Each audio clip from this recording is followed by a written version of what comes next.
Bonjour les filles, je reviens pour une petite vidéo, donc ce sera pour une vidéo test. Donc la vidéo test de ce moule que j'ai reçu gratuitement de la part du site Perliperle. Donc j'avais reçu 3 produits, ce moule, de la pâte Fimo, mais pas de la marque Fimo, et un rouleau à empreinte. Donc je vous avais déjà fait la revue des 2 premiers, donc de la pâte et du moule, du rouleau à empreinte. Et donc ouais, c'est plus que celui-ci, donc le moule. Donc c'était un gros moule en silicone, hein, vous voyez l'épaisseur. Alors d'épais, je sais pas combien il fait. Donc là il y a, je sais plus à quoi ça correspond ce logo en fait. Donc je sais pas si vous allez voir, il est très bien texturé, on voit bien les effets de plumes, etc. Même au niveau de la tête ça va être un petit peu plus difficile, mais on voit bien l'effet avec l'œil et tout. Donc il est vraiment très flexible, hein, vous voyez, hop, vous voyez. Donc je viens juste de le tester donc pour voir ce que ça donnait, et ça rend un effet pas mal, donc je vais le tester pour vous. Donc j'ai pris de la pâte, hein, peu importe, hein, c'est juste pour un test. Donc là c'est de la pâte Sahara en l'occurrence. Donc j'ai fait un petit boudin en fait pour faire la tête et le cou. Hop. Donc comme il est très flexible, la pâte rentre assez facilement dans le moule. Par contre c'est un petit peu embêtant parce que la pâte colle à mes doigts. Et donc j'ai pris une autre boule pour faire son plumage.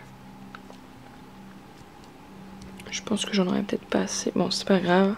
Ah, à moins que... Si je l'étale bien normalement, je devrais en avoir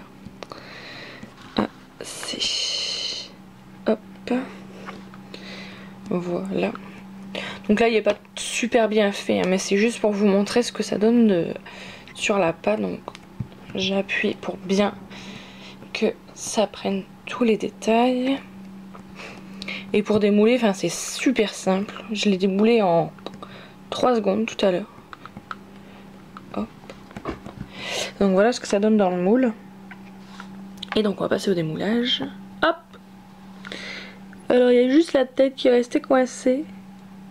Vous voyez quand je vous dis que c'est super rapide, mais il y a sa tête qui est restée coincée. Pauvre. Voilà. Alors la tête n'est pas forcément super bien faite vu qu'elle est restée coincée.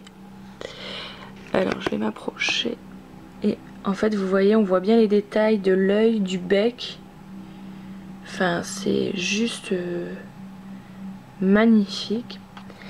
Donc ensuite on voit bien les détails du cou. Alors j'aurais peut-être dû... Attendez, je vais me mettre sur mon PC, j'aurais peut-être dû mettre à fond. J'aurais peut-être dû prendre une pâte plus claire. Plus foncée, pardon. Donc là c'est le bec, le cou et vous voyez le plumage dans la pâte. Enfin c'est juste magnifique. Donc je pense que sur une broche ça peut être très joli. Alors par contre il faudrait juste pas faire comme sur le moule, parce que vous voyez le cou est vachement. Et et pas forcément sur le dos comme je l'ai mis là.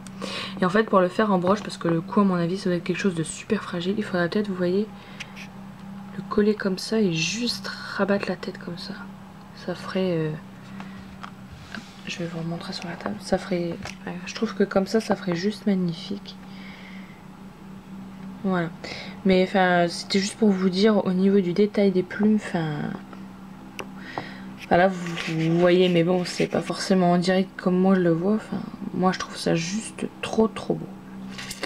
Donc voilà pour cette petite vidéo test. Donc n'hésitez pas à aller vous rendre sur ce site. Il n'y a pas forcément que des animaux, hein, je vous le dis.